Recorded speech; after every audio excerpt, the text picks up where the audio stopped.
Hello and welcome back to another episode of Watch Graps With Me, the show where we watch wrestling and rate it, and eviscerate it if we want to. But today we have a very special guest. He is the owner of No Limit Wrestling. He is the man who heads up Irish Wrestling Tees. He's the man, the myth, the legend, Jamie Colman. How are you, sir? Woo! Very nice of you to say, Foxy. The man, the myth, the legend. I like that. I'll get that tattooed somewhere on my body. It's a go-to, so. In inverted commas, and put your name at the end of it, though. Yeah, quoted. You're the only one to ever say it. Thanks. Quote Foxy 2021. There you go. Yeah. No, but so we've got you on today, and you have chosen the man that is Bill Goldberg. Yeah. Yeah. What is your reasons? Two reasons. The first reason is that I'm very tight on time. I've got a lot to do. So I figured Goldberg wouldn't take all day. I figured we'd be in and out with this one.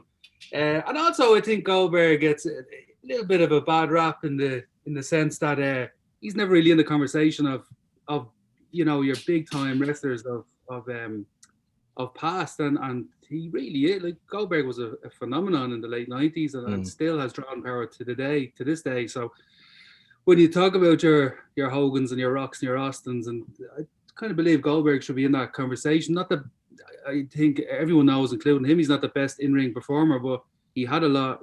Goldberg was a phenomenon. He rose to success, I think, quicker than probably anybody, maybe with the exception of Kurt Angle. But probably even faster than Kurt Angle because he won the championship quicker. But yeah, I think Goldberg is certainly a pleasant memory of my childhood, and maybe not such a pleasant memory of Bret Hart's adulthood. But it's all right. He doesn't remember it now at this stage. That's bad form. It's not like he holds a grudge. Yeah. Nah, he's a reasonable He gets man. over those things very quickly. He does. I think, and Jamie, you may agree or you may disagree, but I think Goldberg is a great example of like almost booking perfection. Oh yeah, you're taking a guy who definitely has the look. I mean, no question, and the intensity and everything. As you said yourself, may not have been the best in the ring, but cover that by sending him out, squashing people over and over and over, and getting people behind him. God, I think it was Paul Heyman's booking philosophy in ECW was hide the weaknesses and accentuate the strengths, and that's I think in today's environment the weaknesses are all too often exposed because there's just so much going on. Yes. I think that's is one of the biggest problems is not having the longevity to look at somebody and say, well, what are we going to do with him over the next 6 months? Not that they necessarily done that with Goldberg. It was probably just fluke. But what they did do right with Goldberg in the late 90s was they kind of saw what was happening very quickly and ran with it, and it worked. And it worked better than everybody of my age and my generation who watched WCW loved Bill Goldberg. You could see it in the crowd how much they loved Goldberg and stuff. So it was, I think the Goldberg phenomenon is something that gets a bit passed by. So yeah, I like a bit of Bill back in the day. Time to show Goldberg a bit of love with this episode. So yeah. Hell yeah, it's about time. I've been saying for the past few episodes, I'm a WCW guy, or I was growing up a WCW guy, and I'm fucking psyched now that we finally have a proper fucking one. And I bet you a tenner, these two fucks have picked something from WWE. Yeah, that's what I'm thinking. I'm gonna hoping one of them picked Goldberg and Lesnar from Survivor Series, because I could be out the door in a half an hour. We shall see. You never know. I think I definitely figured somebody would have picked the WWE match anyway. Probably the longest fucking match you ever had, Foxy. It's gonna be Lesnar and fucking Goldberg part one. Foxy picked Goldberg and The Rock. I guarantee you. Yeah. Look at him laughing. You know he fucking did. Look at him, the bastard. So Foxy's already been sussed out here. It's terrible. Foxy is desperately trying to find another link now. Yeah. It's like, fuck, he's onto me. Fuck. No, I picked Best- Goldberg versus the Best Hurricane. Goldberg Yes. matches. You fucking called it. How the fuck? Very predictable, Foxy. Suddenly, Fox's choices changed to Goldberg versus Hugh Morris. Yeah. Yeah. Right. Well, look, if that's the case, then we better get the show on the road here. 'cause- Yes, we better. Exactly. I agree. Let's do this. Right. So, Jonathan, do you want to tell us about your pick? Certainly. So I thought like for this show we kind of like we start off from like Goldberg recently and then work our way down to the core of Goldberg, peeling back the onion, if you will. That is a very complex character, Bill Goldberg. So I started with WrestleMania 33, Goldberg Lesnar. Now it's very recent, obviously. This is like kind of like a redemption, if you will, of like the WrestleMania 20 match because that was not good. And in fairness, I don't remember it being a good WrestleMania, but I remember this being one of the highlights because I had zero expectations for this match. I had no idea how they were going to do it. And obviously the Survivor Series match you mentioned earlier, Jamie, was like a minute, like 86 seconds or something like that. It was something ridiculous. Let's touch that one. Yeah. So they basically just said like, okay, let's just do that, but with a WrestleMania time, essentially. And that's why I kind of like this match. It's completely different to every type of main event they've done at Mania because I have to have 20 minutes. This one didn't. It fucking got to like fifth gear immediately and stayed there for the entire thing until Goldberg got knackered, essentially. So yeah, that's what I've started off with tonight. So guys, if you are ready, I will count us in. So on three. Hang on a second. Hold on. Go for it. I'm silly with this stuff, so I just press this button and it's supposed to work, Foxy. Yeah. Yeah. So, have you clicked on the link? You should load up the video. Click on the link. Click on the link. Okay, right. We're good to go. Oh, Right. shit, it started already. Hold on a second, lads. Water, take your time. Right, we're good to go. So, All right then. yeah. So so forth. And on 3, 2, 1, play. Boom. Jeez, I just remember say crowds? Straight off the bat, I love that set with the ring on top. I'm not too much of a fan of it, I Just- loved it. I thought it looked really, really cool. but I do love the setup for Mania. Like, that's a very good setup. Yeah. That's the best stages they've had in years. Yeah. They were making a With big the deal roller about it as well. coaster and everything going behind it and all that, I thought it was fucking cool. Yeah. That's good. Like, it may seem very strange to have a roller coaster, but like, you attach all the lights to it. Look at that ramp. Damn. That's a good ramp. Fucking All hell. around as well, isn't it? Jesus. Could you imagine getting a ticket for it and you're up at the top of the ramp, you can't see shit because the ramp is blocking your face? The only ticket I'd be able to afford, I tell you that. Yeah. Mine be up in the rafters, like in the furthest like seat possible. It's still on my bucket list. I don't fucking care where I'm sitting. I just want to get to a goddamn Mania. You been, anyone ever been to any of the Manias? No, I'd still like to. I would like to. Just, it's expensive. Yeah. It's hard enough saving up money. Like, it's bad enough. I had to wait 15 years to go to Japan. Oh, you went to Japan, Foxy. You don't mention it. You don't mention that much. I don't actually. Not on the show, anyway. On the show, anyway. No. I was at WrestleMania 22, but that was WrestleMania 22 wasn't in the stadium. It was in Chicago, the All State Arena, whatever you call it. Yeah. And was it like why am I like just like a spectacle? More than just an event, it was like a kind of an experience or No, because it wasn't in a stadium, so it didn't have that feel. I It get didn't you. have that huge, massive feel. It was WrestleMania 22 was a little bit lackluster with the stage and stuff like that. So, I think it was the year after that they just started doing stadiums every year. But like it was great to be there. It was good to go. But I wouldn't necessarily say that it was the same as what you would experience at one of the stadium shows. Here's Billy now. Look at look how good he looks at his age, man. Oh, phenomenal! Yeah, He still kept himself in shape. Oh, completely. I think he's just got something that like he's got it, you know. He just has that it factor about him, and you know, I never factored in the amount of time it would take him to get to the ring when I was thinking about Goldberg. In fairness, I think that kind of occupies most of the video. I think. Yeah. To be fair, most of it is just the entrance. But that's Bill Goldberg. That's the whole. That's the package. It's part of the Bill spectacle. Goldberg, Yeah. And that's what it is about him. Like. But I think as well, like in WCW and everything, I know I said already, that of course the booking played a huge part in it, but he did have that magnetism, that kind of to him as well. It wouldn't have worked if you just fucking did it with anybody. The thing about it is that not everybody.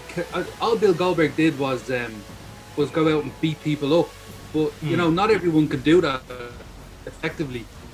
And I think that's a thing. Like, you can't just send any wrestler out and say, okay, you're going to win like 100 matches in a row and you need to make it look effective. That was a talent in itself, and only he could do it the way he did it. Nobody else can do that. Nobody's done it since. No one will ever do it again. He had that natural ability to be able to do it. Carry it. Yeah. Yeah, there's like a believability to it, because even like, well, sure, WWF had a similar thing with the Tanka. You know, he went on this like crazy winning streak, and the thing was like, the Tanka was good for the time, but it didn't carry the same weight as say when Hogan and Undertaker had their winning streaks. Like Taker went like a year unbeaten, I think he did. So like, and with Taker you could have believed it because the character was there. With the Tanka, it wasn't quite the same. You know, they were trying to capture something that wasn't there. You know, at least with Goldberg, when you look at him, you go, oh yeah, I can believe he's on a streak of 170 to 1 or whatever the record was in the end. You know, just look like a badass. That's it. Yeah. That's what I was saying this last day, like, and part of this is probably my own bias in an attempt to get myself fucking booked. But I like guys that look like they can beat the snot out of you. Do you know what I mean? I like to do with it though. Like, it's sometimes when you do, like, as a fan sometimes, and perhaps indeed as a promoter, Jamie, you'd probably say the same thing. As look is very important, because when you are seeing someone in the ring, you want that kind of like that thread of believability about them. Like, if you want to see someone like have a submission match, you want to say, okay, no, this person can wrap you in knots. I can see that. I can visualize that as a fan, and perhaps indeed as a promoter when you're putting matches together. You know. Yeah, absolutely. You do. Look, you have to think. I always see my show is a little bit different because they're based more towards families and stuff like that. So it's very important that you keep everybody happy, from the child to the dad who doesn't want to be there. So some sort of a presence when somebody walks through the curtain is definitely important. Yeah. But then as well, you got to be able to do something when the bell rings as well. It's not just all about one thing. And that Goldberg had something going on where he had such a good presence coming out, but then he could really back it up with the way he squashed people. Yeah. Squashing people that effectively is a talent. It's a shame. 100%. It's a shame he kicked their heart in the face, because that's something that just, you know, sticks with him forever and ever. Yeah. Like, you can tell, like, that could affect you, like, your confidence. Like, if you've been thinking like, all right, I'm the top, then an accident like that happens. Yeah. Like, where does that put you? Like, you're gonna be doubting yourself going forward. Especially if your character is meant to be that kind of intense, like beat the piss out of people anyway. Now, like, what do they start eating back? Do they keep going, gain a reputation? What do you do? Like, the tricky one. Yeah. Then you see, if you start overanalyzing, you start saying how much was actually Lesnar's fault, how much, like, Hart was already, after several concussions when he went in there, that was just the one that broke the camel's back. Like, I mean, so should he have been in there with somebody who is known for being a brawler and all that in the first place? Just straight off the bat into like Germans. Off camera spear, fucking brilliant. And this is the thing he's booking as well, because nobody wants to see these lads lock up, headlock. You know, no one wants to see that stuff. This is a great start. Yeah. I don't think I've ever actually seen this match before. Like we kind of talked about it before. It's like when Lesnar is motivated, he's one of the best sellers. Yeah. That guardrail, the guardrail has become as unlucky as the Spanish announce table in recent days. Yeah. Like, oh, didn't see that coming. Timekeeper earning his This bucks is- here today. This is part of it, and I know we're touching on this in a future episode, but Lesnar's selling of it again to me is just like he always just sells the spear, etc. Like he's been broken in half. Like it really fucking hurts, you know. You have to get that mandatory like OMG moment. And breaking the barricade seems to be that. Yeah. It almost harkens back to remember the old like SmackDown v Raw games or Yes. yeah. That'd be like a special moment that you can do. But in a way, like this is how this game is this is how this match is playing. Ironically enough, it feels like an arcade game. It's a very arcade match, which is good. Like sometimes you need something like that, and it just gets the crowd like it gets energy going in the crowd. Because as Jamie said, you're not here for rest holds or chin locks. You're here for spears, jackhammers. You're not here for anything else. Yeah. I genuinely haven't played a video game since Super Mario Brothers 1 on the Nintendo 1. So, what you guys are talking about? That's the truth. That's a short age. You're a retro gamer. That's it. Well, I was when I was 7. I love the way I say retro, and I doubt Jamie's that much older than me. Let's have a game of age. How old are you? I am 36. You look every day of it. Thank you very much. I feel every day +2. Yeah. Boom. So you said that you don't think that I'm that much older than you. Nah, you So look you- sprightly. Well, It could be you- because you still don't because know. I don't have hair. You do. I always think people who have hair are younger than me. I've got a good head of hair in the front, but it's not looking great at the back. I'll let that fool you. Join the club. I am in fact 1 year older than you, so you are correct. Boom. There you go, Cutter. You're you're not the oldest in this call for a change. Fuck you, prick. What a leap. Jesus. This is a phenomenal match. Hmm. This is a good heavyweight brawl. Yeah. Yeah. Exactly. Pretty good. Like there's nothing fancy about it. It's just two big fucking bulls beating the shit out of each other. That's Yeah. what you want from these guys. Especially from a Lesnar match. Like this is like you don't want to unless it's something particular. You're watching a Lesnar match for certain things, you know, and it's like that. Like to me, I just thought this is the perfect match between these two at this time. Well, this is taking all the boxes of what this match should have been. Yeah. I mean, if you're kind of gearing yourself up for this as a fan like us, you're kind of going, oh God, what's it gonna be? Are they gonna fuck it up? Are they gonna try too much? Are they gonna try too little? But it's spot on. It's just right. Crowd are loving it. It's pretty much what the first WrestleMania encounter should have been. Should have been, yes. Yeah. You know. And you can see the crowd are loving it, and these are modern day fans who have something to say about everything, but they're loving this. Yeah. Look at that shot. Like shot in the crowd. Beautiful. But that's Jamie hit the nail on the head. The crowd are fucking into it. He has them. You know, they have them in their hand, you know? Yeah. And Absolutely. brilliant, and obviously, like that match was designed perfectly to get Brock over, because obviously he had beaten Brock in what was like less than a minute the last time. Yeah. And it was great. Like that was a great match. Yeah.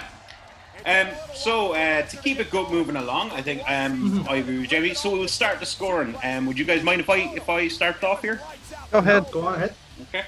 So starting off, I to echo Jamie's points, I think it kind of ticked all the boxes.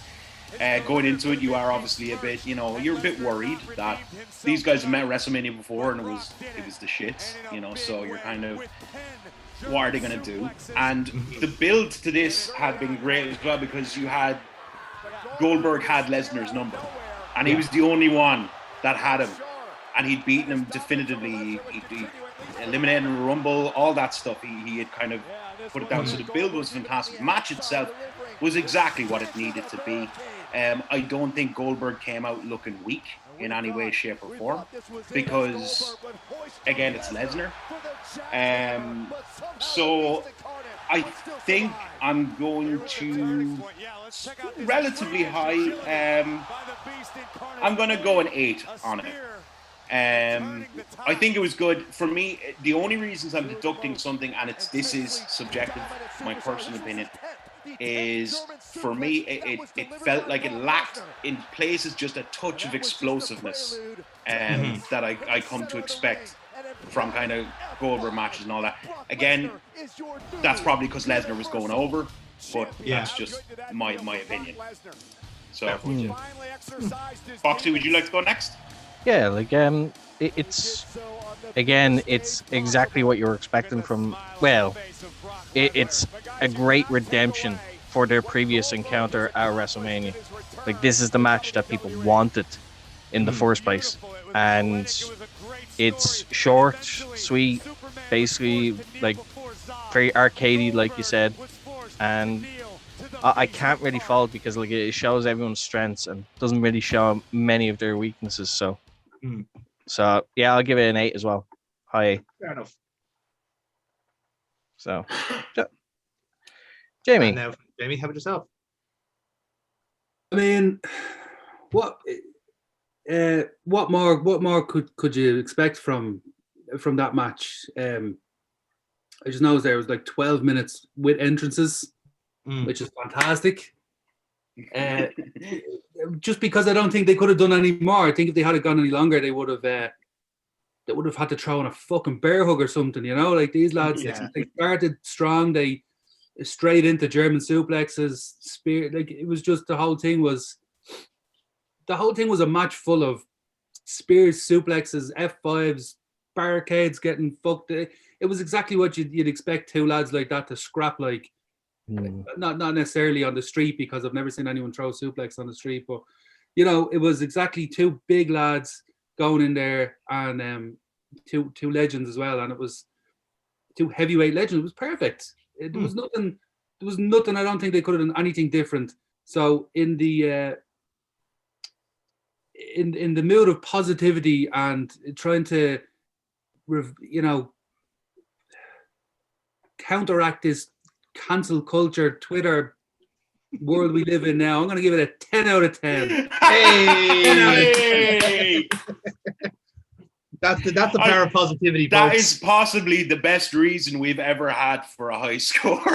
That's it. Look, everything's so negative, and you could pull anything apart. You could definitely pull that match apart if you wanted to, but let's not.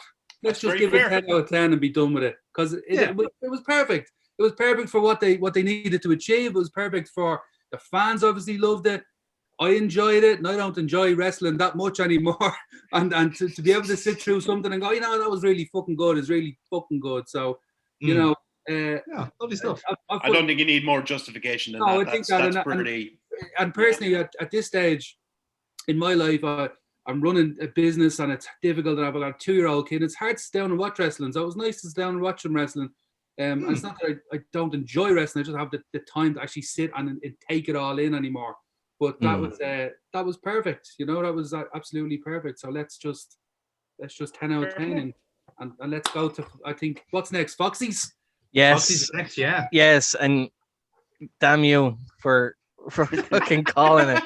So because I wasn't a WCW head, I was purely like WWE all the way. And so my first encounter with Goldberg was in WWE. But to me, this was the match. It was heavily marketed because like you had the basically the return of like The Rock and like essentially the two biggest stars from both companies clashing like in a dream match. So to me, like this is a big match, and I remember really liking Goldberg after this as well. Like so it kind of like really established like Goldberg to me. So my match that I've picked is The Rock versus Goldberg at Backlash 2003. Surprise. Shock horror. Mild shock. I don't think we've ever had anyone predict a pick so far in this series. So that's I know that's Foxy a something. long time. He's very Very easy to read. I know, yeah. That's what we love about Foxy. What you see is what you fucking get. You know exactly what he's gonna Like do. an open book. There he is. So Foxy, if everybody has their video open and they're good to go, You good to go? I'll hand it over to Foxy to count it down. Righto. Everyone ready to go? Mm-hmm. Yep. Righto. 3, 2, 1. Ding. No entrances. No entrances. Nope. Straight to the fucking point. Is Goldberg doing a bit of a stretch? Bit of Prosthetics, DDP, I do. DDPY. Yeah. I have to say, Fan signs. I love Yeah. this iteration of The Rock. I loved Hollywood Oh, Rock. it's Ah. brilliant. It's This is what, inspired. 2003, is that right? Yeah. Yeah, Yeah. So entertaining. yeah. Like And even you know as what? He was really having fun with it as well. You could actually Yeah. tell he was having the fucking time of his life being a prick. And of course, folks, remember as well, if you're watching along with us, all the links to all the matches are in the description. Please Yes. do click them, and you'll be able to watch along with us and let us know your thoughts in the comments below as well. Indeed. I'll do your fucking job for you, Foxy. I knew he wouldn't. I knew he wouldn't give the links. He's very good. I know. Let me tell you, Bill Goldberg's goatee is dyed. Dyed the fuck there. That should be good. Yeah, it is, isn't it? Dyed beard. Yeah, this is good rock, isn't it? This is good heel rock here. This was a Oh, good yeah. match. Yeah. I love this version because he had that smarmy, Yeah. just Hollywood bullshit down to a T. Remember 'Cause, the like- live concerts? Yeah. And we hadn't seen a heel Rock in a long time. Because we'd Yeah. had him as like he had established that he can go and he's very good in the ring and people are behind him. But as a heel now, he was fully prepared to like hammer up and be comfortable with. But Yes. still, like the entertainment. Look, I'm trying to size Goldberg up. It's Like doing the McGregor fucking. The ironic thing is, current day Rock could fucking square up to him. Eat Goldberg. Like, you know, Eating. So this is just after WrestleMania 19, yeah. Yes. Is that Rock correct? Austin, Yes. yeah. That's right. Yeah. I still remember like the Rock's interactions with Hurricane. Oh, Just in the space of a couple of weeks, you made a star in the Hurricane. Like that just showed you how easy it was for the Rock. Didn't, Oh, yeah. didn't Rock put Hurricane over on Raw or something like that? He man? did. it is, yeah. That's right. That's right. He did the fucking honors. Which, I mean, I know that shocked a ton of. It shocked me too, because obviously you have, legit megastar The Rock putting over, mid card Yeah. Yeah. and thing. Obviously not unheard of, but it's kind of always, whenever you see it, it always kind of makes you go. It's like that time Shelton went over Triple H. Yeah. It's that kind of I know what you shock mean. to it. Or It's- fucking Brooklyn Brawler went over Triple H. Do you remember that? Oh yeah. Jesus. Or Kai and Ty and the Brooklyn Brawler went over Triple H. I loved Kai. I'm not I gonna lie. choppy your pee-pee. Oh, yeah. Oh. Now that wasn't very sporting. The little grin as well from Goldberg. Yeah. It's like Yeah. that just shows you is like not everyone knows to do that. He just looks like a lad that boxed the fucking head off you, and that's exactly what he was. Will kick the head off you in some aspect. That's what I was saying before, is that one of the reasons. So I loved Samoa Joe, right? Nobody's going to argue that Samoa Joe is in fantastic shape or anything like that, but he looks like he'd kick the snot out of you. Yeah. Oh, yeah. Don't fuck you wouldn't fuck with him. No. So No. I really appreciate guys who, I don't care what your build is. I don't care about that. If you give off this aura that That's if it. I met you in a street, you beat the hell out of me, then I mean, I can buy into you in a wrestling ring. A current example of that is Walter. Yeah. Yes. Walter is the perfect example of that. And I'm not nowadays. saying they're not talented. Obviously, they're extremely talented. I'm not saying that. I'm saying if I was to judge solely on looks, they're obviously not shredded to hell like Finn or anything like that. But I still wouldn't fuck with them. Yeah. In fact, I'd probably be slower to fuck with them than somebody who is shredded to hell. You know?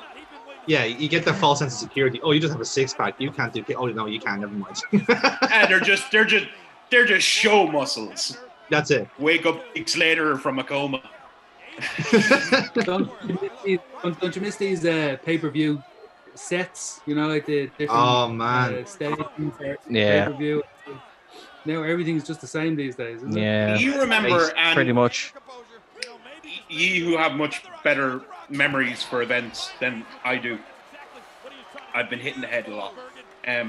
But what was the pay-per-view that had like the set had like a swinging pendulum thing on it? Was it Backlash? Backlash had Backlash, they were like hooks that would Yes, swing. yeah, and they'd Yeah. swing in. I'm That was I'm Backlash. I've actually seen them there. that was, They're the same hooks. They're just now static, but they used to I swing. was like, couple that was years the ago. coolest fucking thing I'd ever Yeah. seen. I used to think.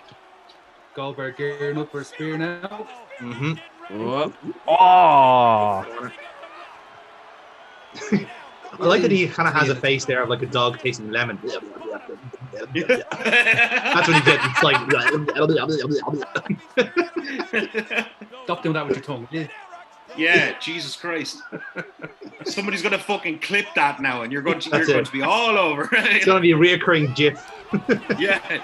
Yeah. Oh fuck!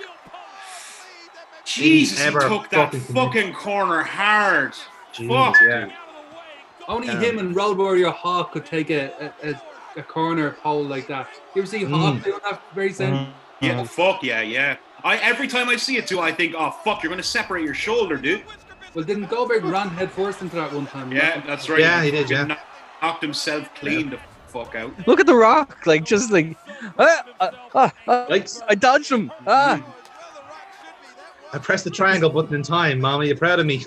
The count. Was this the first time Rock had been heel since like the corporation? Yes. Pretty much, yeah. Pretty much. Because he had gone away to do the Scorpion King, and when he came back, then he was doing the whole like, I'm a movie star now, I'm bigger than WWE, and that's when they rolled into the feud with Austin after that. When he dropped the belt to Brock Lesnar, wasn't he booed out of the building? So That's Yeah. right, yeah. when he came back then, he was That's right, yeah. Because When he people came back, knew they he was leaned basically fully gone. into that. I do hate his fucking sharpshooter. I It's fucking Ah, hate his it's sharpshooter. terrible. upset. I mean, the His blood- legs the are blood too sugar. long. His legs are too long to do a sharpshooter. Exactly. It's right there with John Cena's STF. They're just like. Yeah. Now, one of you, Jonathan or Foxy, I think it was one of you, told me the reason why John Cena's is a little bit looser is because he cranked somebody once, was it? He Yeah, knocked out that's Edge. it, yeah, Edge. Yeah. He choked him out. And so since then, he basically loosened it Yeah. and maybe loosened it a bit too fucking much. Yeah, like he just couldn't find the dial like at the middle Yeah, ground. between them. It's like, but I understand completely why he would loosen it up. So Well, just stop doing it. Just if you're not comfortable, just stop doing it. Dude. it's recognizable. Yeah, but Dennis, it was called the STFU, and it was the 2000s, bro. It was fun. The little jog away from the Rock. Man, Dick, there we are. I'm a movie star. I think he just Call did he me. just- Did he just punch Goldberg in the bollocks and run away? Pretty much. Like a real man would. Just doink. There you go. Oh, beautiful.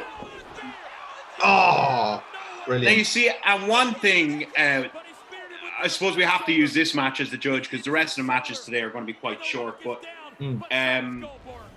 you know, you get to kind of see Goldberg selling in this, and I mean, it's not bad at all. No. You don't often see it because he's so dominant. But Well, you've got to people, you know, like fans in this day and age, they shit all over everybody from the past, everyone gone by who they probably didn't grow up watching, you know. And you look at people like Hulk Hogan was an amazing seller. If you look at like Hulk Hogan's babyface stuff, he sell with the best of them. And Goldberg's the same. Goldberg's selling well here. Goldberg got a bad rap. I think when he got to WWE, this was when they wanted him in a bit. They didn't want to give like short and sweet matches because they they thought WWE type matches. yeah, I love that shoulder. Did you see the way he just laid in that shoulder there? Just something as simple as a shoulder tackle, and he just like did this big kind of lay into it. I loved it. That was great. because like you can. It's you feel like you cheated. Then like I think WWE's mentality was just like we feel like we're cheating by having him just do short and sweet matches.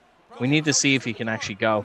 I suppose, in fairness to WWE, he was only on a year contract, so they wanted to get those big matches out of him. Yeah, True. That you know, they got Rock out of him, and they wanted to obviously get Triple H and Jericho and stuff like that. So I know they did kind of they did go down the road of having squash people. I think towards the end of this year. yeah, like which is what they should have done because you would have keeping the mystique of him. Yeah. And he probably would have stayed on longer. I could definitely see it like Bill didn't want to like do the full on like wrestling schedule. But WWE also he didn't also have the best track record of booking former WCW people. yeah, No, this is true as well. Yeah. How good is The Rock that he can just he can just close his eyes and sniff, Yeah. and the crowd go wild. yeah. Even as a heel, Yeah. like Yeah. it's just He's got the star power. And he had this weird ability to, you know, continue the same mannerisms as he did, you know, as a heel, as he did when he was a face. But still, he gets a different reaction now. Like, his character hasn't changed in a sense. It's just our response to him has changed.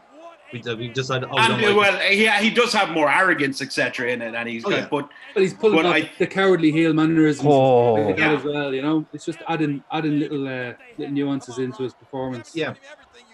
that kick out, like so goddamn close.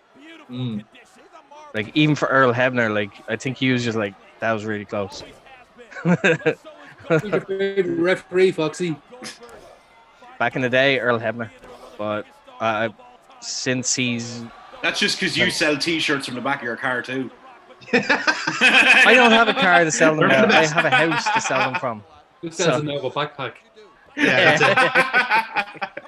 But no, apart from like Earl Hebner, became Charles Robinson. Hell yeah, Little H, baby. Yeah. Just for the run, the sprint at Mania 24. Oh man, like just for that alone, like, but nah, to me, like Little Nate was like really good at.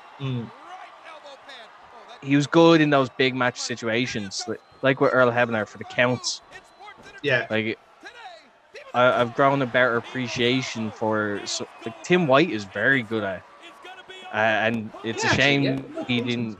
He went down on not the best WWE, but like, goddamn, he was very good. When he wasn't He's trying the one to kill that himself every other week. What a weird fucking storyline, man. I know. I do love the story though. Anytime the APA did the brawls in the bar, that was his bar, Tim White's bar, and he would purposely tell them, it's like, hey, I need that toilet fixed. Here, smash it up. Because WWE were footing the bill for any damages.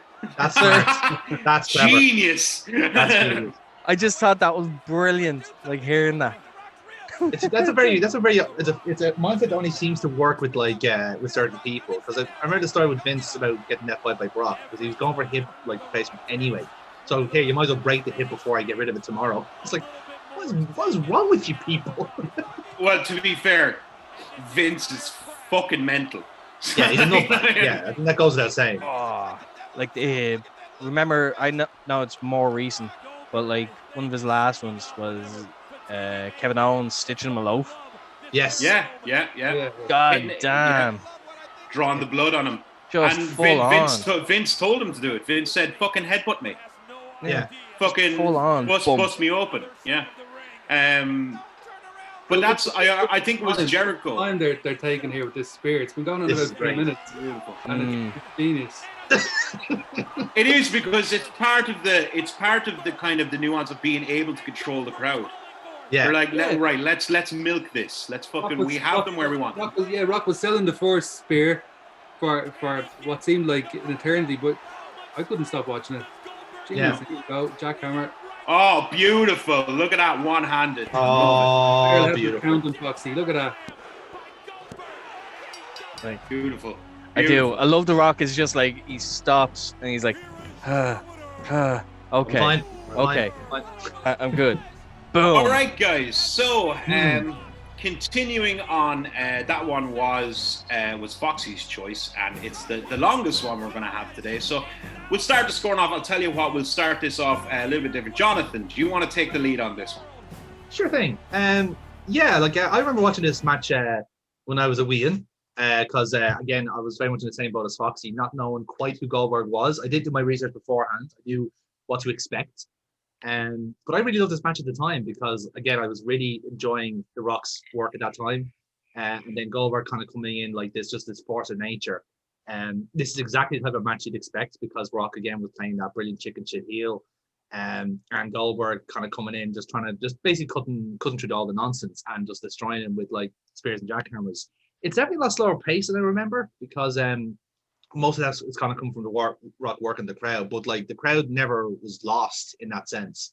So it wasn't a bad thing in a way. So overall, like I rank it quite high. It's the kind of match that you'd expect from The Rock at that time and Goldberg kind of coming in. So he didn't, in a way, like perhaps you would have liked Goldberg to just demolish The Rock straight away. But I think at the time with The Rock's character, I don't think you could really do that. Maybe you could, but I don't think it was. They were brave enough to do it at the time. So I'll probably give it an 8 overall because perhaps I think people were expecting a squash and they didn't get it.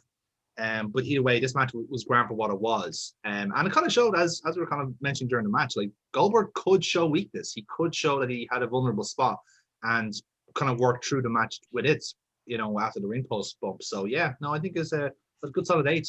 And at the time, a good start for Goldberg in WWE. Great. Jamie, would you like to take the next one? Yeah, I'd probably just pretty much agree with everything that was said. I'd knock a point off for the sharpshooter. And anyway, but yeah, I think you're fairly spot on there. I think, like you said, we don't see Goldberg selling an awful lot. And I mean, he done a fine job there. Yeah, it was a big match feel. It was good. I think maybe was it a little bit slow in places? Probably, but I think it worked. I think that worked in its favor. I think any match that you can have 3 minutes between two spears and still be interested deserves a high rating. So I think there. I think an 8 is a fair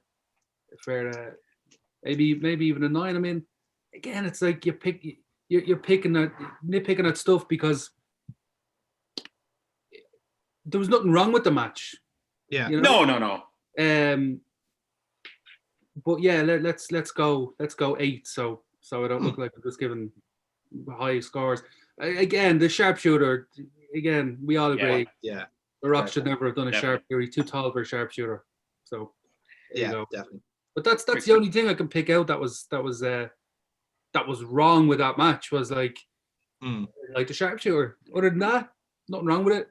Fine. Main event. Rock Goldberg delivered. So yeah. Give it an 8.5. Fuck it. 8.5. 8.5. I agree with everything that both Jonathan and Jamie have said. Obviously, again, to echo Jamie's points, we pick apart these matches. There's nothing wrong with the matches, but it's subjective opinion to make it a little bit more interesting. But I thoroughly enjoyed that match. Really enjoyed it. I loved I thought they had good chemistry together. I thought Rock working the heel thing was I really enjoyed that version of The Rock. I thought Goldberg looked as strong as ever. When he did take damage, it looked like he should be taking damage. It all made sense. Realistic. I do agree that there was just one or two bits that just felt a little, just the volume got turned down just a little bit and it slowed just a touch. I'm still going to go very high. I'm going to say 9 for that. 9, really okay. enjoyed it. Very good. All right then. So yeah, good score for Foxy all the same. Good score for Foxy. Nice. Good scores all around, to be fair. We've been very high scoring round so far.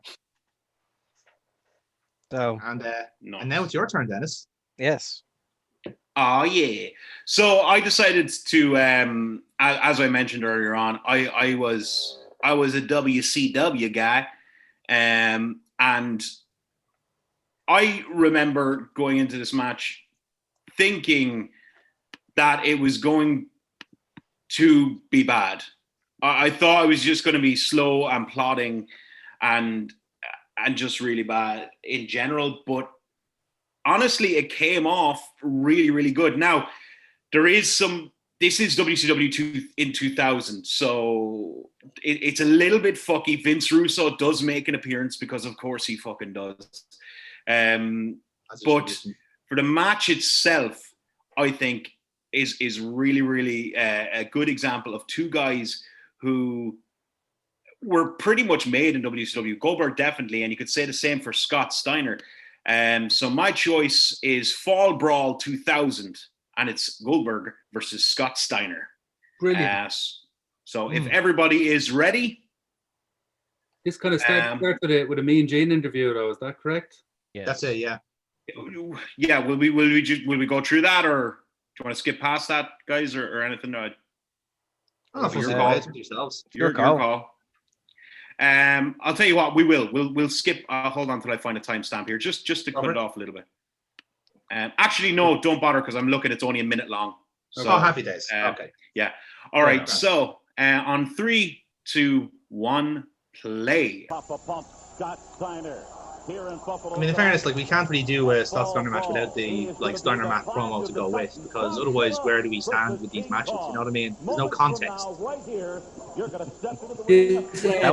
That didn't come till later. This version of WCW is a completely different presentation than WCW of 97, 98. Yeah. I think once they changed that logo, I think that was it for them. That was Yeah, look, I as I said, I was a fan, but even I knew it was getting bad. I stuck with WCW till the end. I was a WCW guy as well, and I wanted it to be good. They really, I mean, I'm just looking at the Fall Brawl logo there. They really fucked up that. I mean, they had such good logos. That every review was a great logo, and then they just went to this like. I think they changed the Super Brawl logo to just like Times New Roman. Super Brawl. Terrible. It's everything. Like you can see so many times where Russo was trying to bring like WWF influence to WCW, and that's not why people liked WCW at the time. People liked WCW at the time because this isn't a great example again, but in the 90s, like WCW was a wrestling based show.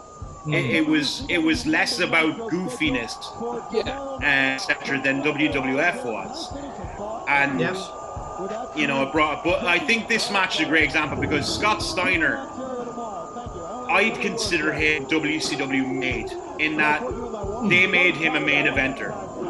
They elevated him up there. That's where he got his kind of first push up the top. Now, granted, it was towards the end of WCW that he got pushed to the top, but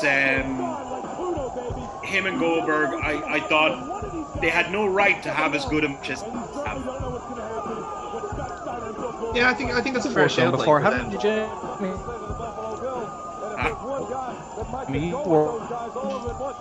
Steiner?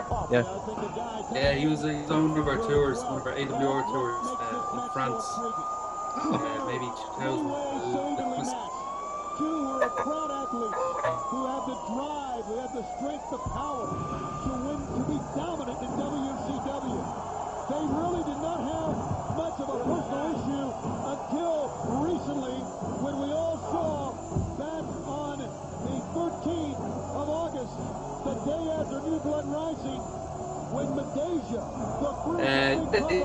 Absolutely, we kind of went into it thinking it was going to be difficult, but not at all. Not at all. He was absolutely perfect.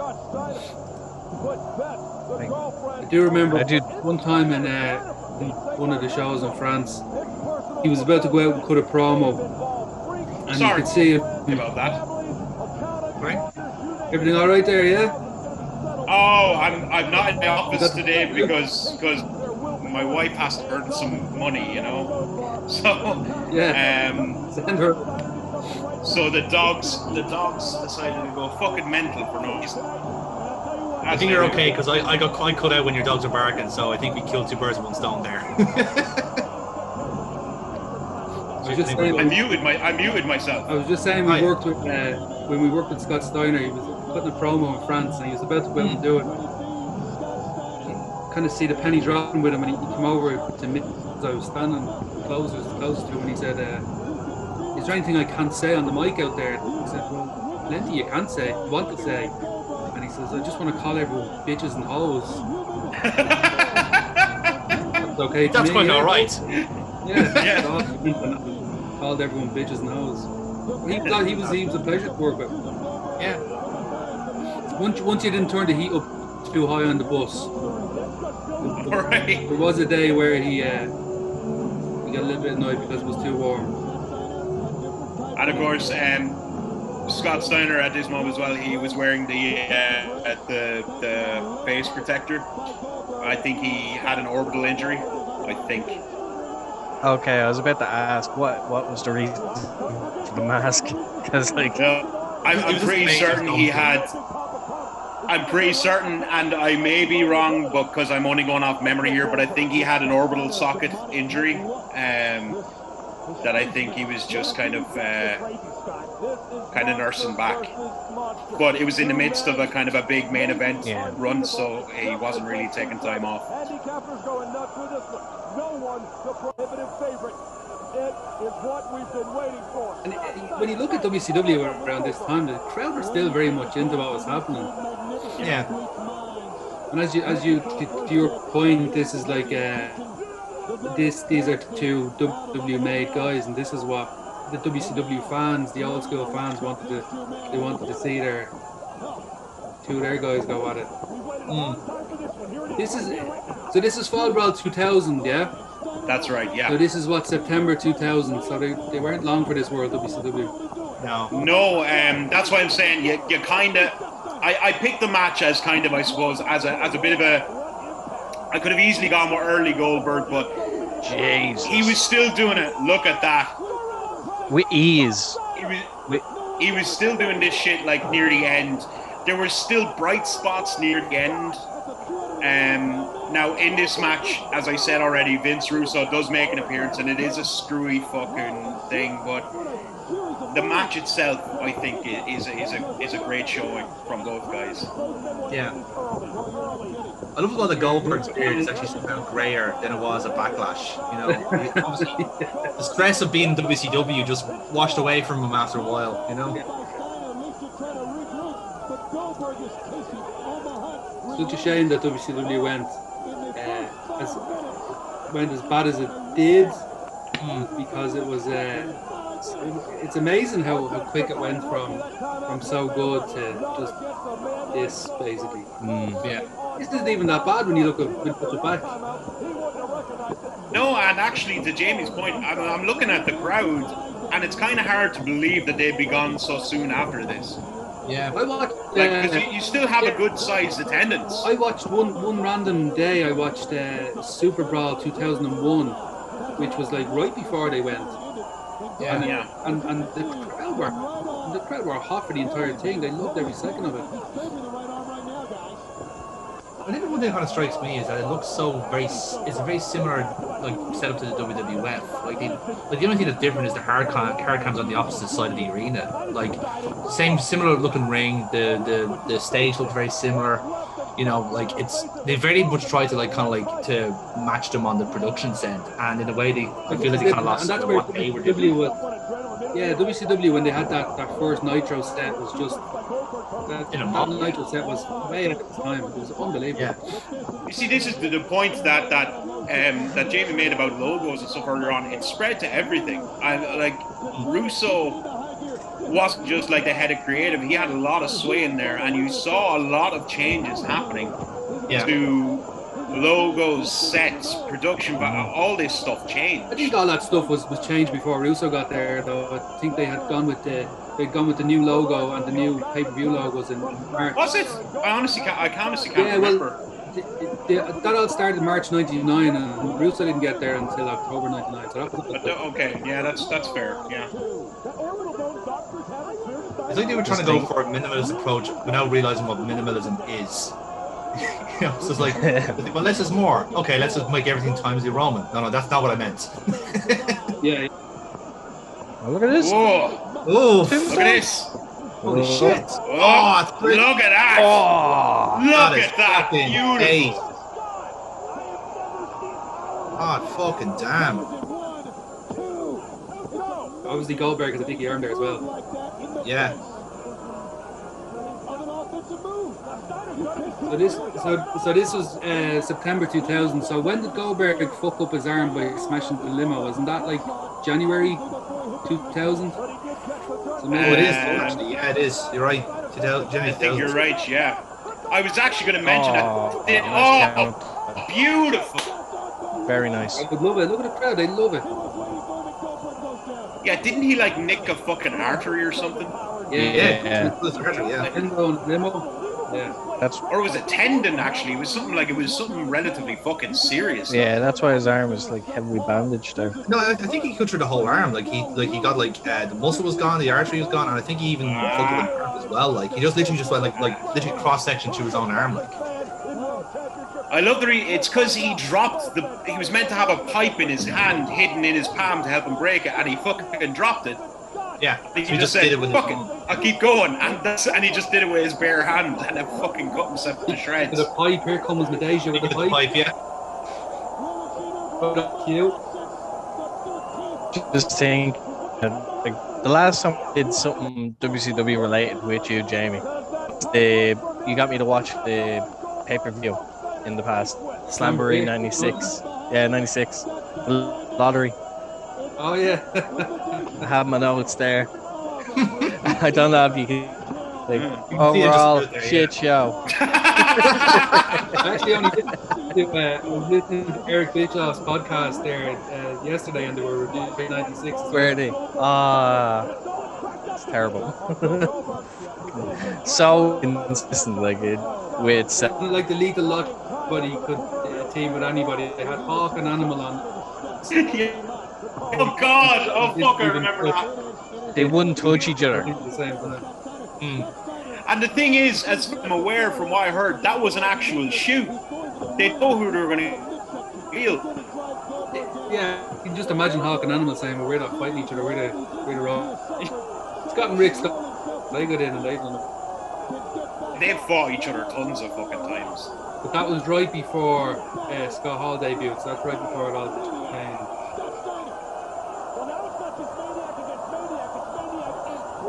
The suplexes that you do. I love that particular suplex. I absolutely love that kind of drape over T-bone. Like 6 push-ups, why not? As you do. Because I'm not quite blown up enough.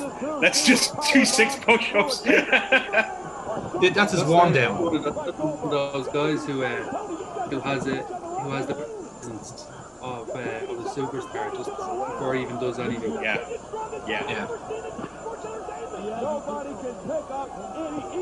And from all accounts, and including what you said, Jamie, a nice guy, a perfectly pleasant guy to deal with. Because I've heard stories about it. Because he's running a restaurant now, which I think sadly actually got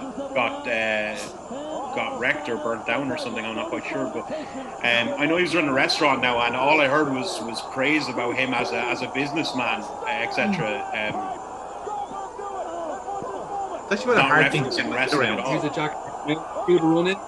Who's this Russo? It's Russo. Look at him trip. What the hell was that? it's a rubber bat that he's. Jesus. I don't know what he's doing. Yeah. My God, he's hitting them with a squeaky toy. Somebody stop him. I'm not going to complain. I've actually done that on a show. Sorry, We a used the solid, squeaky hammer. a solid rubber bat to the kidneys would still suck. Oh yeah. you know. But You're ours forgetting was this Vince Russo inflatable. swinging it. Yours was inflatable. Brilliant.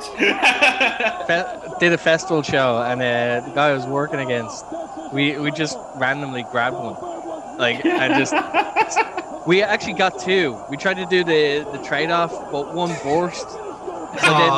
So it was literally like midway. It's like, okay, that's after bursting. We look at a second, and then he just like bump, and just big squeak from the hammer. You just hear the giggles from like people that just like, what is this? This isn't wrestling. Devil's advocate here, okay? So I think Russo is a good heel character, and the reason is you have to remember this was in the era where the authority figure was everywhere. Everyone had to have an authority. You had a commissioner, you had a GM, you had everything. And I think that this is I think Russo's terrible because you see he comes in with a bat, smashes Goldberg up. As soon as Goldberg looks at him, he cowers off, runs away, looks like shit. Yeah. You know, but he's acting the hard man. He's in bits, but he's wearing a vest. I think Russo's criticism aside, I think as a TV character, he was okay in WCW. Probably a better TV character than he was head writer in WCW. I actually agree. As a heel character, he had genuine heat, and it did work. My one criticism of as a heel character is, and this is down to his writing as well, is I didn't like his work shoot stuff that he'd do. You know, that was very forced. Yeah, but this stuff I thought was fine. Like he was, you know, he was a heel. He had made it no secret that he hated Goldberg, and so it made sense why he would interfere.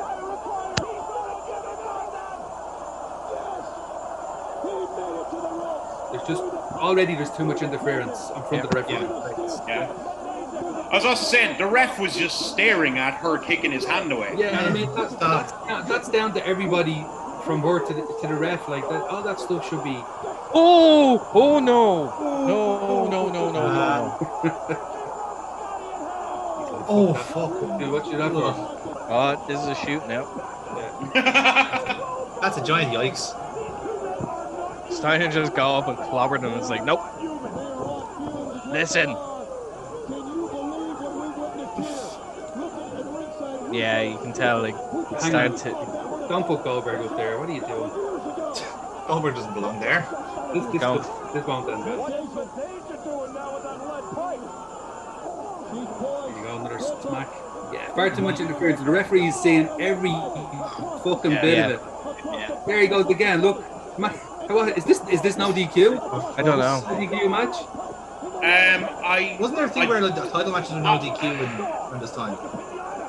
Someone's gonna have to Wikipedia this and see if it has a title. Actually, yeah, I'm gonna have a little look here Yeah. because I'm actually not sure. No. Someone. We were watching this live in September 2000. We'd assume someone was gonna die. Yeah. Oh, that was nasty. That was a nasty bump. This is the dodgy side of guys like Goldberg and Scott Steiner, is that they're so hard hitting, and Goldberg is limited, and they're trying to do things that they shouldn't be trying to do. Yeah, okay. This is the no DQ match. Well, thank fuck for that. Okay.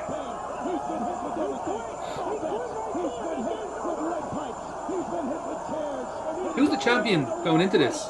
Is it Steiner? Goldberg. Goldberg's champion? Yeah, I think so. Yeah. I'm assuming so because I think the Steiner came out first, so I'm assuming that was the. I will tell you now in 2 seconds.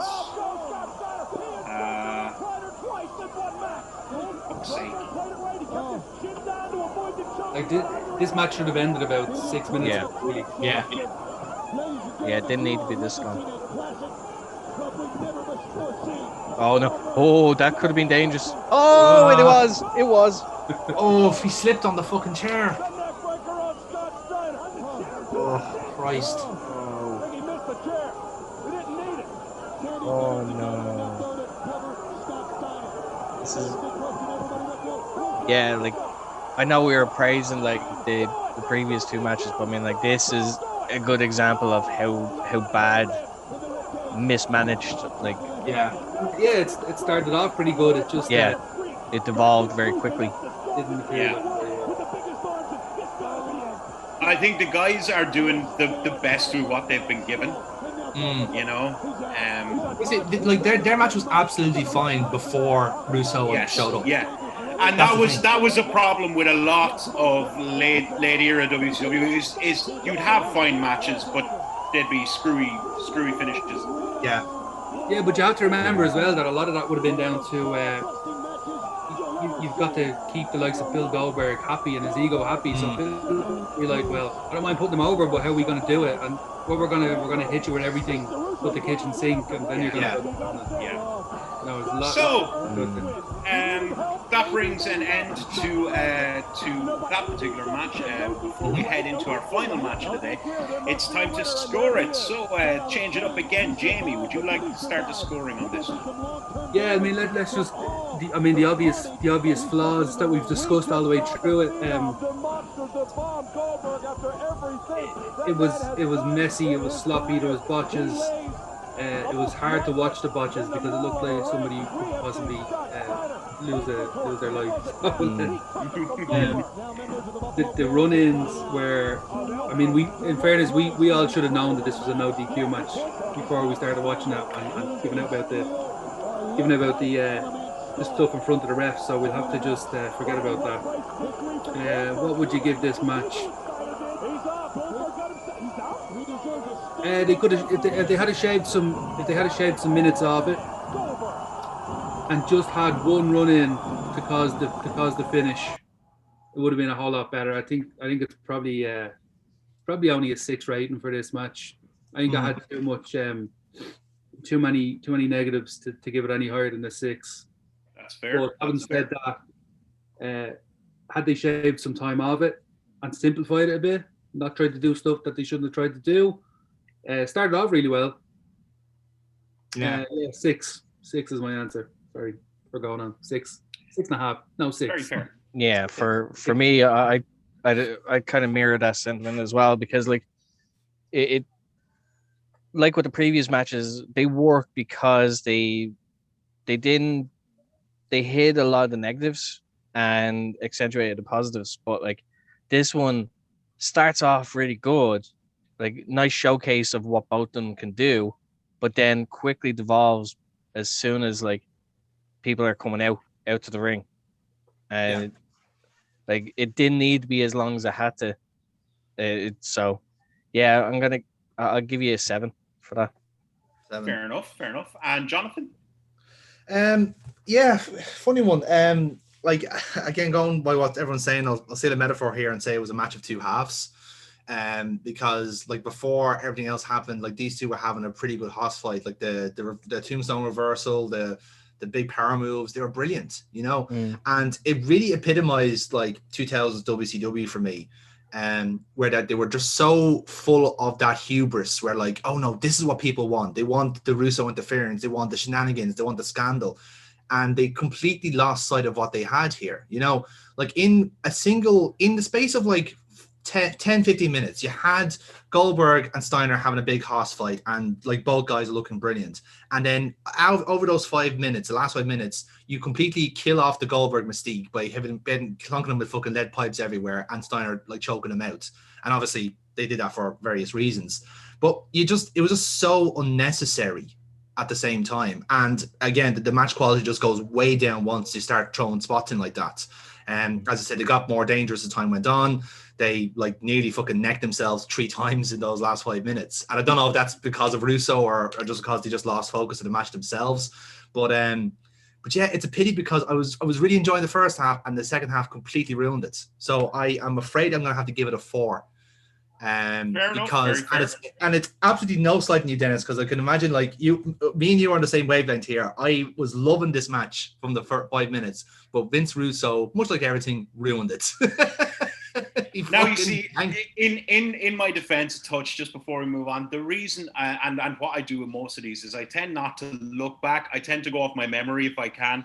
And Yes. maybe it was a bit of rose-tinted glasses. I remember the stuff like the tombstone reversal into the big old Oh power yeah, slam that was brilliant. and stuff like that I love. So yeah, it is possible, and I think that's very, very fair scoring. So Yeah. without Oh, don't further get me wrong, ado, like on my maths here, like the first like 5-7 minutes was a 9. You know, it was literally Yeah. like it was exactly what this match should be, and then Russo makes it a 1. You know, yeah, like he yeah. No, that's very fair. And with that, we'll move on to the last one, and that is Jamie's pick. So, Jamie, would you like to introduce this one for us? Yeah, so this is Goldberg and Hogan from Nitro in June '98, and it's no spoiler, no spoiler alert, but it's Goldberg's title win that was a little bit out of left field because WWE had started winning the ratings, and they hot-shot it a little bit. They hot-shot it. I think they announced on the previous Thursday on their Thunder show that it was going to be Goldberg and Hogan. But I mean, looking back at this time, you could probably pick out 10 other times both WWF and WCW hot-shotted something to win the ratings. And I mean, look at the reaction of the crowd here. I mean, they won the ratings that night. Was Goldberg the right choice to beat Hogan? Yeah, I think so. To take the belt off Hogan, I think he was. So yeah, I think this is vintage Goldberg, and it's vintage WCW, and it's vintage heel Hollywood Hogan, and it's vintage NWO, and it's everything I loved about WCW in this era. So I'm happy to go ahead and watch 30 minutes and 2 seconds of this with you lads. Very fair. So without further ado, we'll count it in if everybody is ready. Yep. Yep. So 3, 2, 1, play. In less than a 10-month period, absolutely phenomenal. And also, it was Atlanta, so it was Goldberg's hometown. So yes, of course. And I know in later times, especially in WWE, obviously they get stick for not so much in the pandemic era because they have to, but for piping in those Goldberg chants. None of this is piped in. That's fucking the audience off their fucking heads screaming. They loved him. I mean, like, he was the US champion as well at the time. Yeah. So for him to be like, obviously for him to win it, that was even a bigger deal as well. He became a double champion. But this is only 9 months since his debut as well. So yeah, this is what I'm saying about Goldberg, is he was such a phenomenon at this time, and yeah, to in the space of 9 months. It's not like Goldberg was working the indies. Goldberg went to the power plant and got thrown on TV because of the way he looked, and he ran with it. Like, he was given the ball and he ran with it. And I think WCW's hand was kind of forced. He was so over. He was so over that you couldn't really deny it very much longer. Now I think this should have been a pay-per-view, obviously, but I get the reasonings behind it and all that, and that's been done to death. But I think that completely agree with Jamie. Goldberg was the man to take the title off Hogan. He was white hot, and they needed to strike while the iron was hot. Yeah, especially when you remember the yes, yeah, and the pay-per-view that was coming up after this was Bash at the Beach, and it was Hogan and Rodman against Karl Malone and DDP. Which actually was a pretty decent match. But they had a lot more going on. Look at that Nitro set, by the way. That's my favorite set. They just, they did a lot of stuff going on that they didn't necessarily need Hogan to have the belt, because Hogan was doing other stuff, and it was like, okay, well, who's most believable to just go in there and beat Hulk Hogan for the belt? It's going to be, at that time, I think it was Bill Goldberg.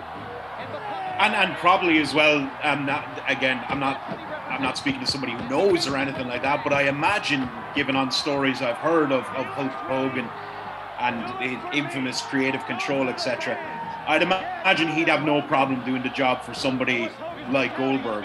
Well, if you look back at some of the documentaries they've done over the years, I think it's the Monday Night War documentary. It was Hogan's idea to do this.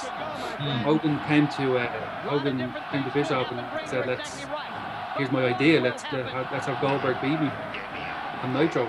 So I suppose anytime Hogan comes to you and says, let's let this person beat me on Monday, you just can't do it because you have to come around that often. Look at that crowd. That's huge. Arguably one of the best theme songs of all time. I fucking love the NWO yeah. I theme have song. lobbied for this to be the best team ever, and I was successful. So It definitely is. I'd be hard pushed to argue. Not gonna lie, I would love just once to do an entrance in a entrance way like that, like a setup like that. yeah, I'd love it just once, because like it's. I know He just got a full cup. Did you see a full fucking cup just bounced off his head and he didn't even fucking flinch. He just that's walked great. on. I think they were well used to it at this stage. Those but like the presentation for it is so good. Like it kind of like it's on the same lines that like if you have the right gear, you feel better about yourself and then you can be more presentable.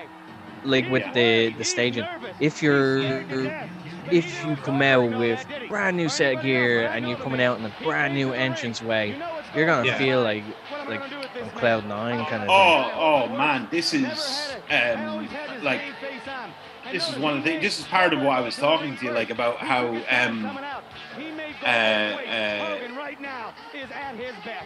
future plans for myself and all that, and how I'm really looking forward to it. And staging is a part of that, where you actually feel like, fuck, I actually feel like what I've seen on TV. This is fucking, this is bigging up, you know, this is fucking cool. And I can give the crowd a little bit more then because I feel, you know, I feel proper and all that. And I know the argument's made you should be able to do that anyway, but you know what I mean. Fuck you. it helps though. It's a psychological thing too, you know, because it gets you warmed into it as well.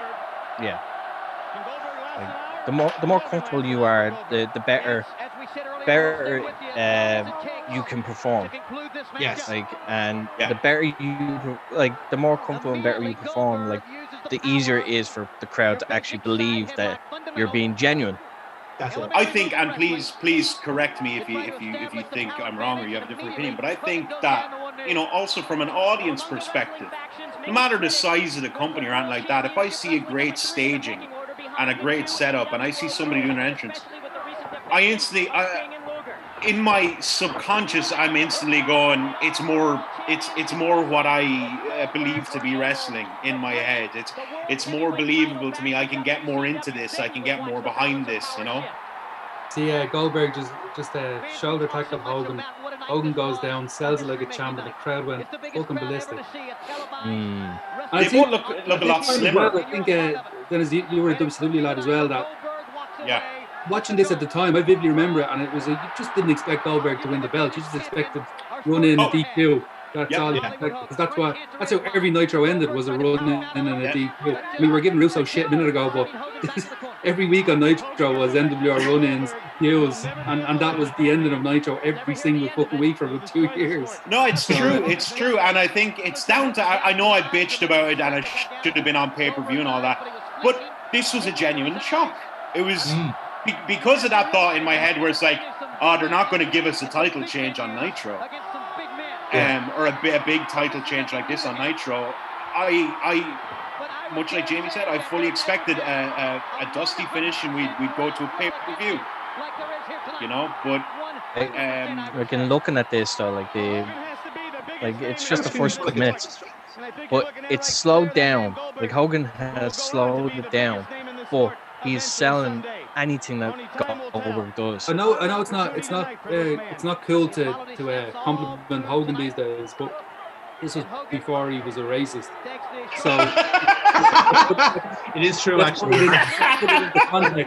Hulk Hogan as a heel was superb. He's like, this is like, you look at The Rock in the other match, playing the classic cowardly heel, which is Hogan does it so well here. Hogan does such a great job, and how cool does Hogan look as Hollywood? Oh yeah, and it's true. Look, and for somebody who was obviously making a fortune from merch sales as a face and all that, it had to have been such a terrifying switch to go from that mega face to a heel. Hogan here, look at the the strap. And you have to put it, like, look at Hogan and Goldberg. They were having a game of fucking mercy a couple of minutes ago, and the crowd were on their feet. Like, it's just, this is actually more into what we were saying in the Goldberg Rock match. Is these two know that they have the fans exactly where they want them. They're not doing anything crazy. No. They're not doing anything complicated. They're just milking it nicely, and the crowd are along for the ride, and it's just fantastic to see. Like with it, you have a very experienced person leading the way for Goldberg, and I know like that sounds horrible, but like when you have a really like majorly experienced person leading the charge and knows exactly what the crowd are like, then it's and you're spot on, because Hulk Hogan was good at what he did. Goldberg's not even a year in here, and Hogan, you can see Hogan is leading him to what was the perfect match for him on that night at this time. Foxy's only praising it because he spotted little Nate. He's like, we should Foxy, we should dress you up in the Dickie Bow and blue shirt. The little bow tie. Maybe we could get Joe on board with a retro. Get the old WCW set with old WCW. Foxy's dressed like Charles Robinson there. Like, no joke, like if I would do it. Like, I'd have no problem. But like, good luck to that short at the end of the night. It'd be stuck to me. Now that you said about the old WCW set, I seen a thing recently where like a lot of the original like Nitro ring covers and stuff are like lost to the sands of time, but one has popped up, original WCW Nitro ring banner in somewhere like South Africa wrestling, right? In some small wrestling companies where they're using it on their thing, WCW Nitro ring banner, which is just brilliant. Which in many ways has been paved since September 22nd of last year. Can you believe that? Of last this year. This is the Nitro ring as well. You got the black robe with the red. This is retro. This is what I remember as a kid. The retro. I think the flame ringside mats. I know you can kind of associate the look of a set or a ring with a time period, and I think even as 1998 went on, the product started to dwindle a little bit. And you can kind of associate that when they put the Nitro logo onto the ring. You remember that? Yeah. Yes. And that was like when they had Warrior and stuff, and they'd have the coming out from the ring. Poor old Davey Boy got fucked on that trapdoor. I'd say Davey Boy was fucked long before I say use the trapdoor. That's a fair argument. I'd have trouble fighting that point. Yeah. I think it's similar to what we say about Bret Hart getting the kick in the head. I think that was just a nail on the coffin. Culmination. There he is now, Kurt. Hey. That's my favorite wrestler. I'm right there, Mr. Perfect. So he was working Goldberg on the next pay-per-view, so that's why he's making the appearance. Yeah, and then you have Karl Malone. Yeah. Diamond Cutter. Check it out. Nice. Karl Malone, so for anybody watching, and I've done Jonathan and Foxy as well, the match actually coming up at the next pay-per-view featuring Karl Malone. Karl Malone was far better than a lot of celebrities even nowadays. He clearly put in the work. Yeah, he was very snug with that cutter. Fair play to him. Look at the crowd for that, like after that spear. You can feel it, but they wanted to happen, and I think. Look at the hands on the heads. They're like, no way. And they're just saying, well, who's going to run in next? What's going to happen next? Yeah. So, listen to them. Brilliant. Look at that reaction. Look at that reaction. Boom. Every hand in that. Yeah. Wow, the pop for that. Thankfully, they had guardrails, or they'd be storming the ring. There's a reason why we'll never see an era like this in wrestling again. Like, in my opinion, like there's few people that are as over as you have Goldberg, Austin, Rock, all these in the same kind of generation that would elicit reactions like that. Yeah. I always use WCW around this time, maybe a bit earlier, as an example of so much star power that. So you had Hogan was the champion, and you could probably be missing 4 or 5 of your biggest stars on a Nitro and still have 4 or 5 other stars. You had Hogan, Sting, Macho Man, Paul, Nash, Goldberg, DDP. You had so many guys that you could be missing 4 of them and still of 4 backups. Whereas nowadays, I don't know, guys. I don't think there's no stars anymore. And they had the arguably, I know a lot of people will disagree, but I've said this before on the show. I thought it was actually a really good model of you had your workhorses, your cruiserweights, who would go out and fucking bring down the house. But then you had your draws in your main event. So you'd sell your tickets with your big names, and they may be former WWF guys or whatever. You'd sell your tickets via them, but then you'd have your wrestling via your cruiserweights. So I actually thought that was a decent model. Almost like, and you're spot on. It was like they had divisions, and they had your cruiserweight division, you had your US title division, your middleweight division, whatever you want to call it. You had your tag team division, and you had your heavyweight division. And people loved to see Malenko and Rey Mysterio and all the cruiserweight guys, and they would open up, and everyone loved it. It was great. And then you had your Benoits and your US title sort of, that sort of division. But everybody stayed in their seats until Hulk Hogan came out at the end, or Bill Goldberg, or NWO versus whoever, because it was a full package, and it was a formula that worked so well. Because, and I know a lot of people might disagree and say, oh well, these guys should have been elevated, but everyone was in their lanes. And absolutely, some people needed to be elevated, because eventually what happened was nobody was, and all of a sudden everybody's 70. People were leaving. Yeah.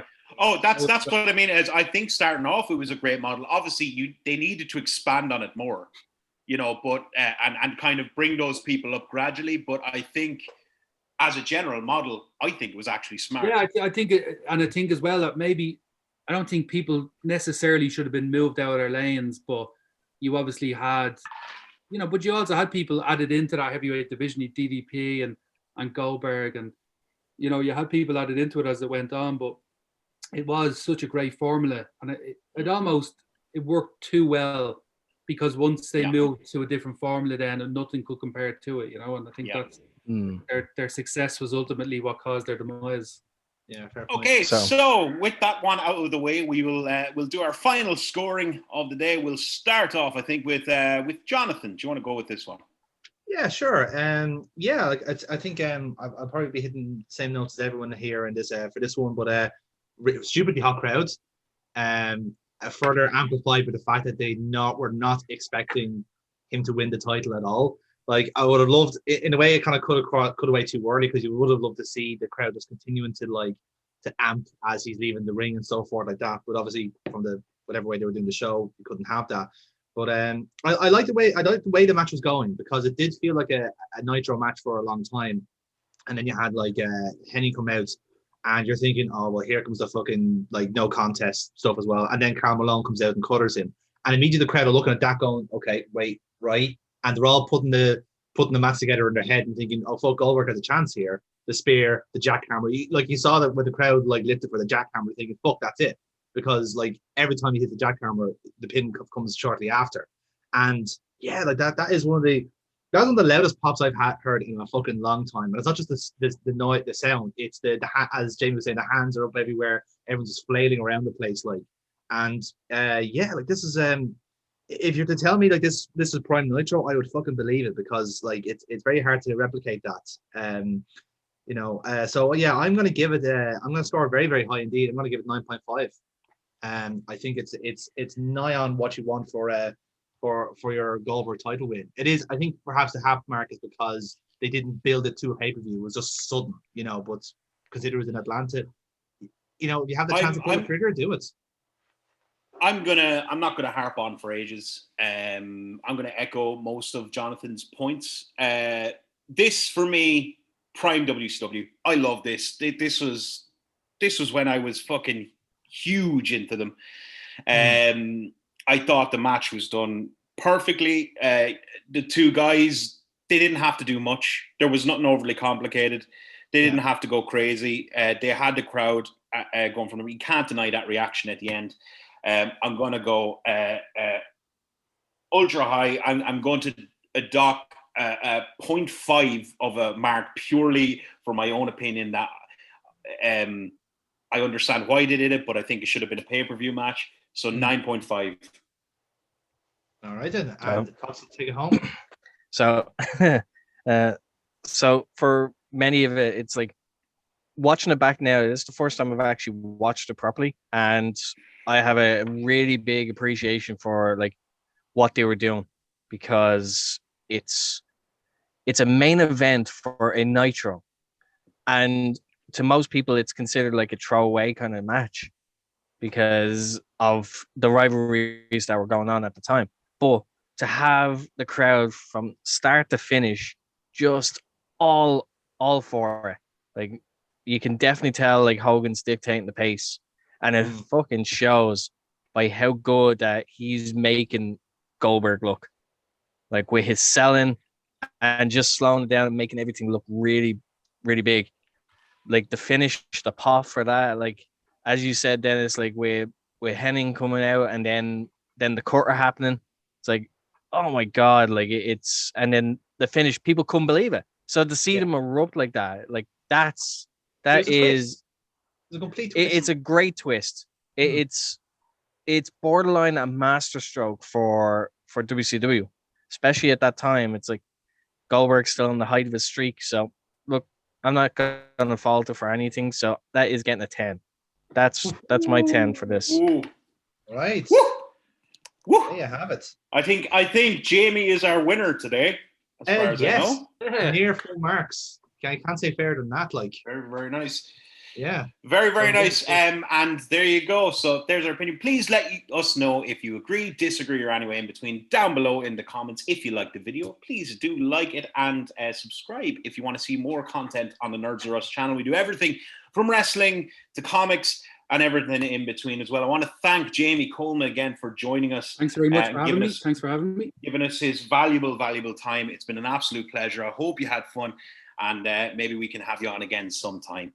Yeah, absolutely. I'd love it. Thank you very much. And yet again, if you want to see more things to do with Jamie, then you can always go follow him on Irish Wrestling Tees, and you can also check out NLW when they finally get their shows back up and running. So keep your eye out. We will drop a link to them in the description as well, so you can Thank you very see check out some Irish Wrestling Tees and all that Thank you. stuff.